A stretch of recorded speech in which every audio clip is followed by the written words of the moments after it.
আসসালামু আলাইকুম। যেহেতু এখন শীতকাল, সেহেতু নানা রকমের ফুল ফুটে থাকে এই সময়ে। এই সময়ে বিশেষ করে আলাদা আলাদা রকমের ফুলের গাছ হয়ে থাকে। আমি দেখাবো জাহাঙ্গীরনগর বিশ্ববিদ্যালয়ের প্রতিটি হলের আলাদা আলাদা ফুলের কিছু গাছ।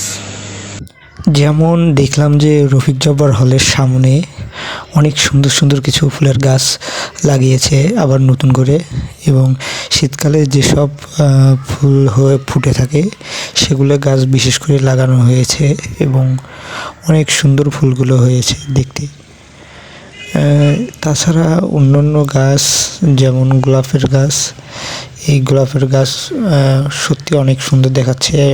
বিশেষ করে শীতকালে বাগানগুলো দেখতে অনেক সুন্দর হয়, কারণ নতুন নতুন কিছু ফুলের গাছ লাগানো হয়, এই কারণে সুন্দর দেখাচ্ছে বাগানগুলো। এবং শুধু এই হলে না, প্রতিটি হলের সামনে সুন্দর সুন্দর কিছু বাগান আছে, এবং একটির চেয়ে আরেকটি বাগান অনেক সুন্দর হয়ে থাকে। সবগুলো হলের সবগুলোই সুন্দর। বিশেষ করে সকালে এই বাগানগুলো অনেক সুন্দর দেখায়। সকালে এখানে বাগানে পানি দেওয়া হয়, সেজন্য আরও বেশি সুন্দর দেখায়। সবাইকে অসংখ্য ধন্যবাদ।